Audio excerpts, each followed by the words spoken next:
The KTA was formed to give an international platform to the skills and talents of kiteboarders throughout Asia and to bring professional level competition and training to the region. The KTA launched the first international tour of its kind in Asia in September 2009, and the 2011-2012 season has developed to include 4 stops around the region. The countries that made up the 2012 tour was in Philippines. We started with Philippines, went over to Vietnam, followed by Thailand, and finished off in China. The highlights of the 2012 tour is definitely China with the biggest entries ever. We had 116 entries in China. It was spectacular racing there. And another great highlight this year was the Asian Championships for the race boards, where we crowned the Asian champion. We had a big entry there on the race board class. I guess that was our biggest entry ever we had in race board class, actually. Boracay in the Philippines, Mui Ne Beach in Vietnam, Phan Bry in Thailand and Pingtan Island in China served up some great conditions with prizes up for grabs in 3 disciplines this year. Our main disciplines in the KTA is racing. We got twin tip racing and we got race board racing. And twin tip racing is definitely our biggest class that we have. We got usually about 50 plus entries in the twin tip class. We got about 20 to 30 entries in the race board class. With the race boards and the twin tips is basically that the race boards is the one class that goes Olympic now, which is the official ISAF sanctioned class, which becomes more and more popular these days. And the twin tip class is our biggest class we always have, and which is not officially sanctioned yet, but hopefully it will be within the next few years, since we always have the most entries in this class, and it's the most spectacular racing there, and it's the entry class to race boards. And then we also have freestyle, which is the most spectacular class for all the spectators on the beach, because it's close to the beach and people can see what you do on the beach.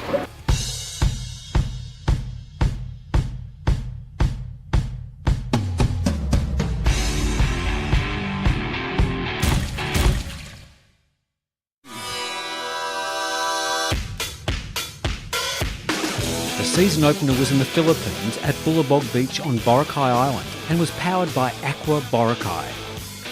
A leading tropical island tourism destination in Asia, Boracay welcomes almost 1 million visitors per year and is well known amongst water sports enthusiasts for its good winds. The opening party kicked off as competitors welcomed the 3rd KTA Philippines and the first stop on the 2012 tour. Day 1 saw 25 knots, which was met with a mix of excitement and trepidation as riders headed out to do their thing on the water. The single and double eliminations were held in good winds over the first 2 days, with lots of tricks and big air on show for the spectators and judges. Despite some protest hearings, the riders are never ones to keep things too serious for too long, preferring to deliver where it mattered, with some exhilarating rides on the water.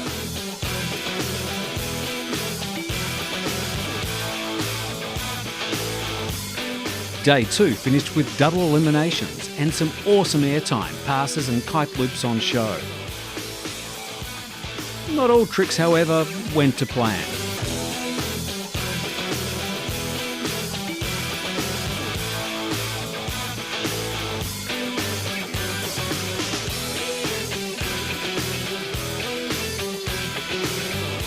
The winds dropped slightly on day 3, but spirits were not dampened as the double eliminations got underway in the morning, followed by the finals. Andriy Salnik from the Ukraine impressed with his power kite loop tricks, as well as Mauve and Slim 5, to win in the men's category following 2 heats of the finals. In the women's category, Victoria Solovakina from Russia came out on top. The freestyle highlight was local 14-year-old rider Stefano Ganugi, who blew everyone away with his skills and new tricks such as the Kite Loop Slim, Kite Loop Mauve, Shifty Grab 313 and Kite Loop 3. 5 wins in a row and Stefano finished in 6th place overall, a future Boracay champ in the making. Being the 3rd KTA Philippines, organisers decided to up the ante with a new partner, Aqua Boracay, a luxury residential development on the stunning Bulabog Beach.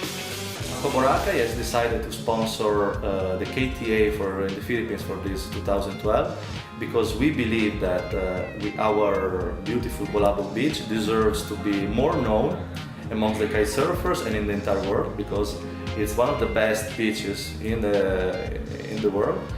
We have the perfect conditions for kite surfers and for every kind of water sports.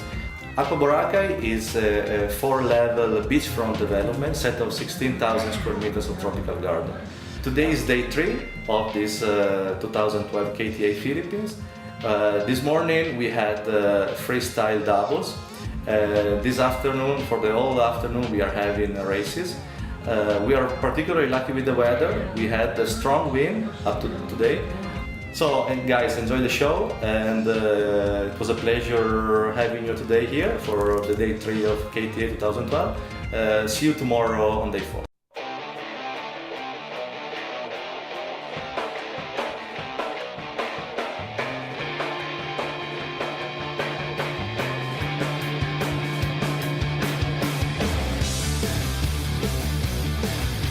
Three days of course racing, rotating between twin tips and race boards, provided plenty of excitement for all. 20 to 25 knots of wind saw impressive speeds and seat-of-the-pants racing. On the final day, winds dropped to 12 knots, so the decision was for twin tips and raceboard racing back-to-back. With 2 twin tip races and 1 raceboard completed, the wind decided to call it a day. The afternoon chill-out session gave competitors time to relax and recharge in readiness for the awards and final party. The evening celebration started off with the Cabrina Awards hog roast and ice loo ceremonies at the Sandbar Boracay, followed by an after party at Jungle Bar.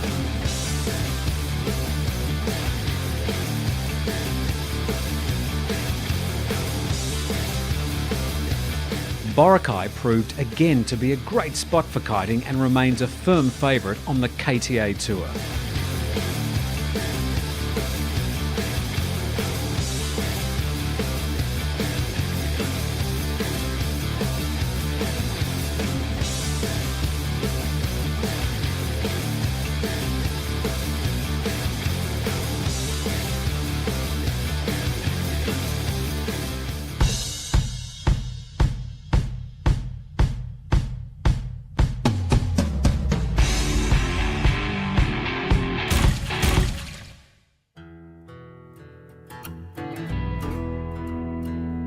"41 riders signed up for the 3 disciplines at KTA Vietnam: freestyle, old school and big air. Hosted by C2 Sky on Mui Ne Beach, competitors were looking forward to the typically good winds the area offers. With no racing being offered at this stop, the numbers were slightly down. This shows more riders are starting to specialise in disciplines and are becoming selective in which they compete. This is in part due to the high standard of competition on the KTA Asia Tour and the desire of riders to perform to their max.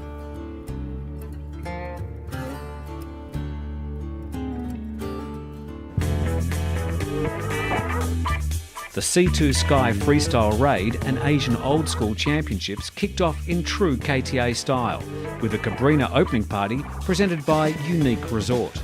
Following on from the mega Cabrina closing party in Boracay, KTA Vietnam had to pull out all the stops. Fire dancers, belly dancers and manic magicians created a unique and memorable carnival atmosphere. Known for its great kiting conditions, the winds took a few days to arrive this time, but it didn't stop the competitors enjoying Mui Ne Beach and surrounds. Today, it's not enough wind for anything. We had like 3-4 knots the most of the day. It looks really good for tomorrow, so we're gonna have an early start tomorrow at 9 o'clock. We're gonna have a good party tonight in Ocean Republic. We're gonna have some dinner over there, and then the wind will blow for sure tomorrow morning. So everyone better be ready for tomorrow. Wind is looking good from early morning. We start at 9:30, first possible start. Get your kites out early and get ready for the freestyle. It's gonna be amazing. By mid-event, 20 knots was blowing and greeted riders in the morning. A great day of competition was expected, and competition director Stephen Hertig set out on a mission to complete all disciplines and have results for each in by the end of the day. We're here in Mui Ne, Vietnam for the KTA event. It's day 3. Wind's coming up. We're going to get the men's singles out on the water here, run through those, and then on to the women's singles, and then finally finishing off the day with the old school event. So, good program for the day. Hopefully the wind follows through, and yeah, it should be good. 20 knots built to 30, and the riders had a day they will never forget. 7 hours of competition left all competitors tired, but happy by the end of the day.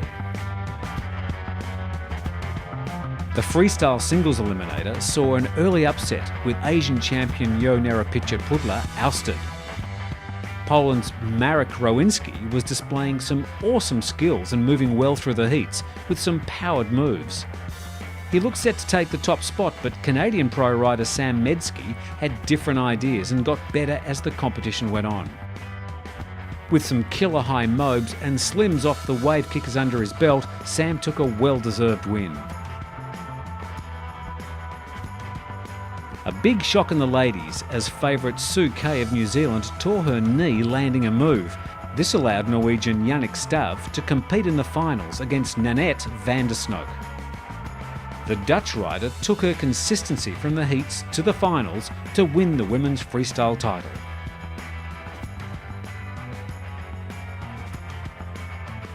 This morning we finished the freestyle single elimination.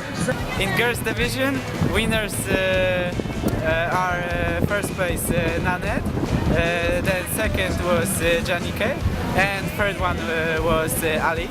And I ended up second just before Sam Medyski, and third place took Ken. Now we're starting with old school, so enjoy the show.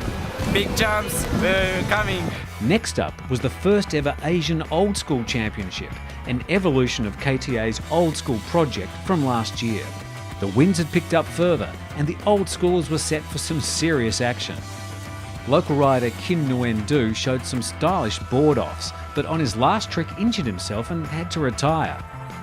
Germany's Toby Brau stole the show with a variety of 450 tricks, board kickflips, mega rotations, overhead board spins, leg passes and even a dead man board flip. Pushing Brauer harder was another local rider, Lei Hoang Pi. However, he could not hold off Sam Medsky and finished behind him in third. Swiss female rider Astrid Burrs wowed the spectators and judges with 1 and 2 foot board-offs and some air ballerina-style rolls. Nanette van der Snoek, winner of the freestyle, continued her success and took second ahead of Vietnamese Julia Diapan Tu in third. Big Air proved popular with riders and crowds loved it too.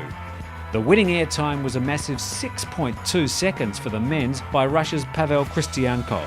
For the women, Vietnam's Julia Diapan Tu showed no fear with a hang time of 5.4 seconds, actually the third longest of all competitors. Big Air was a strong event for Vietnam's men, with Pu Lei Hong and Pi Lei Hong in second and third places respectively. A short and hectic stop on the KTA tour, Vietnam impressed and pleased both riders and spectators. Onshore, KTA Vietnam didn't disappoint either, with a great social scene including a poker night, the Maelstrom mid-party night, and the Cabrina opening party which kicked it all off.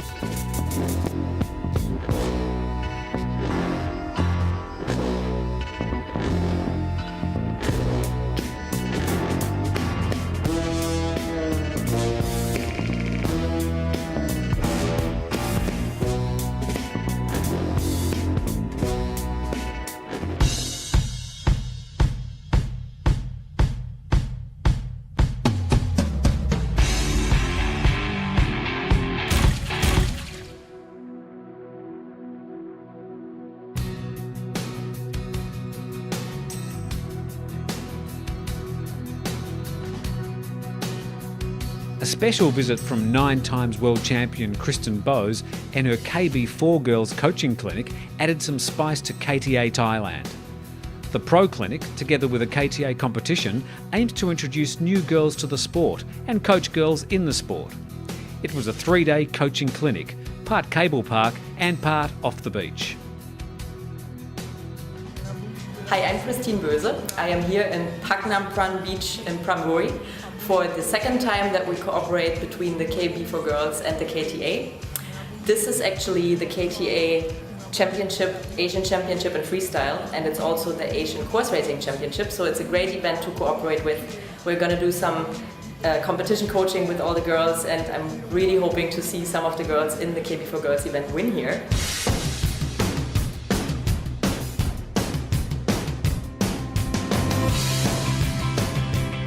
On Paknam Pran Beach in Pranbury, Thailand, the Asian Freestyle Finals and Asian Course Race Championships got underway in classic conditions. The Asian Freestyle Tour titles were based on 3 selected tour stops, and bringing that together with the Asian Course Race Championships gave KTA Thailand a full Asian focus. 68 riders of 24 nationalities showed the international appeal that KTA now has.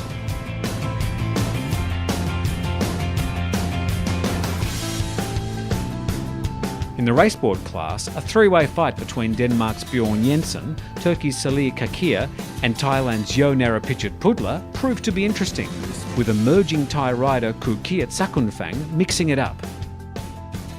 Riders from Japan, China, Philippines and Hong Kong all raced hard, but couldn't knock Bjorn and Salih off the 2 top spots, with Yo taking 3rd. In the girls' division, pre-race favourite Catherine Bolgward from Germany was being pushed hard by Rachel Hollinger and Astrid Burrs, both from Switzerland. Catherine's closest rival was the up-and-coming Thai Phon Banyapajantawan, who was taking part in her first international event and showed a lot of speed on the course, taking 2 wins over Catherine. However, Catherine's experience won out and she took the win overall. Freestyle continues to attract a lot of international riders to the KTA, and the Thailand stop saw riders from the UK, Poland, Germany, Holland and France in the mix. After the men's single eliminators, first place was held by Poland's Marek Rowinski, Japan's Hiro Nakano was in second and Yo Narapichet Pudla in third.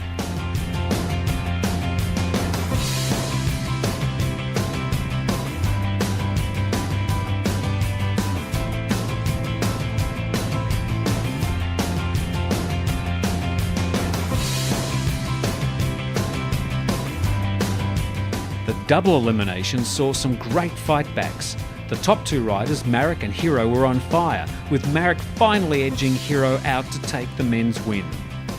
In the women's division, Kristen Ogier showed off powerful moves and kept her head to fight off Kiwi Sue Kay in the finals, with Aussie Ellie Dudfield placing 3rd.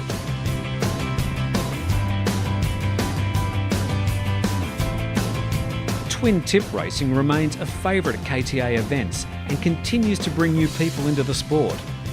Now in its 3rd season on the tour, the standards have increased and the competition is tough. There was controversy early on in the men's division, with Canada's Max Rice riding the fly surfer daggerboard, giving him an advantage. Protests and discussions ensued, and Max sportingly agreed to ride without the daggerboards and still went on to win the men's division irrespective. For the women's division, European riders dominated. Michaelina Laskoksak from Poland, Rebecca Mordel and Ingrid van der Heijden. Michaelina put on a masterclass, winning all races but the one she didn't compete in, to clearly take the overall win.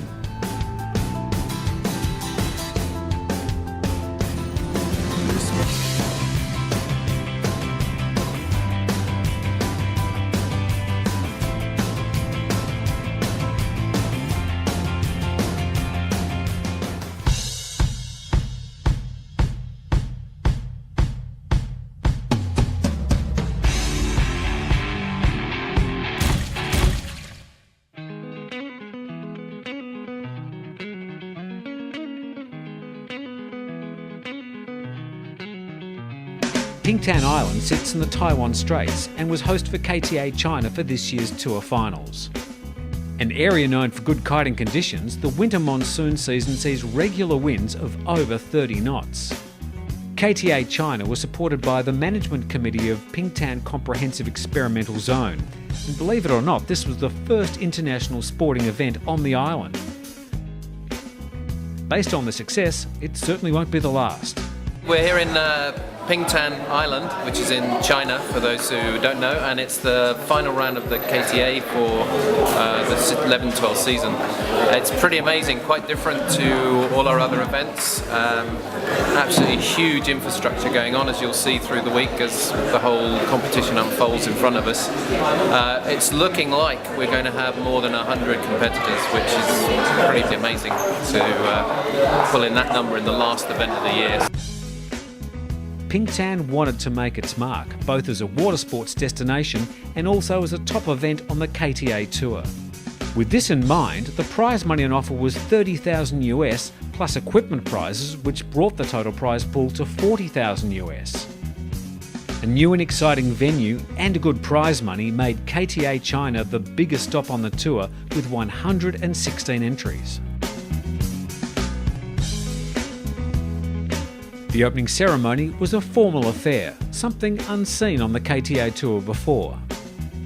Categories for KTA China included freestyle, course racing and old school. Thousands of spectators turned out to watch the competition from the beach.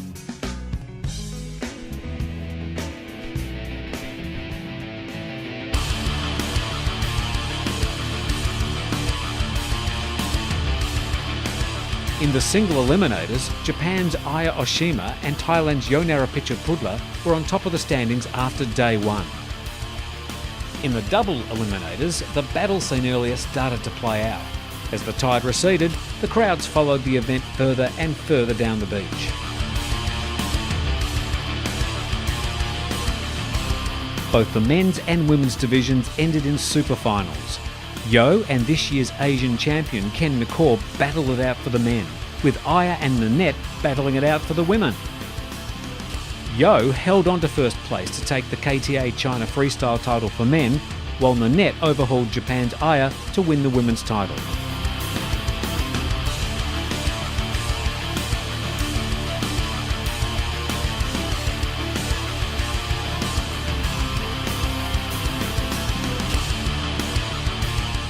Timing would have it that the course racing at KTA China was one of the first international racing events following the announcement that kiteboard racing will be in the 2016 Olympics in Rio. Course racing was split into twin tips and raceboard classes, and the numbers competing were impressive, showing that this discipline in the sport is growing and will likely develop a feeder system for the future Olympics. The racing came to its climax on the final day. Turkey's Salih Kakir managed to hold off some strong competition to take the men's title, while Germany's Catherine Bourgois dominated in the women's fleet.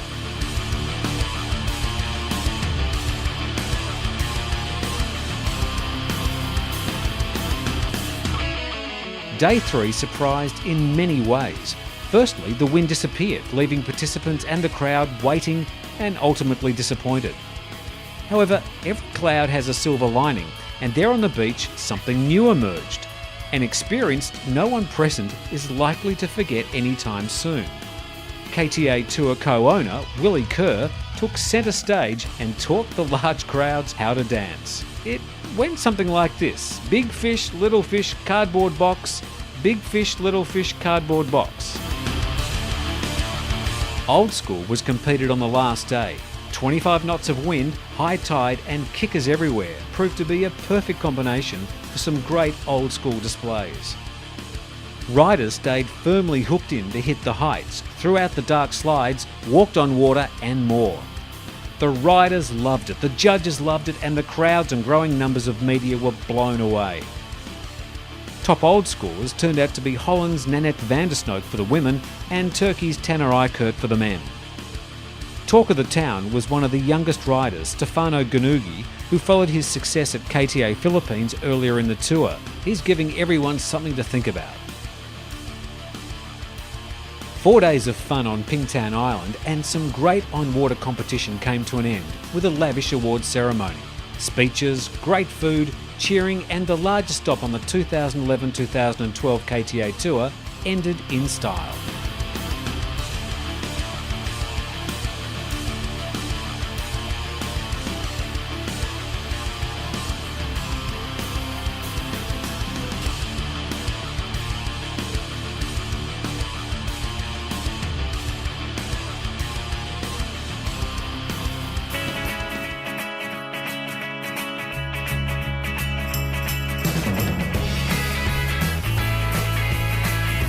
The 2011-2012 KTA Tour was counted by all a success.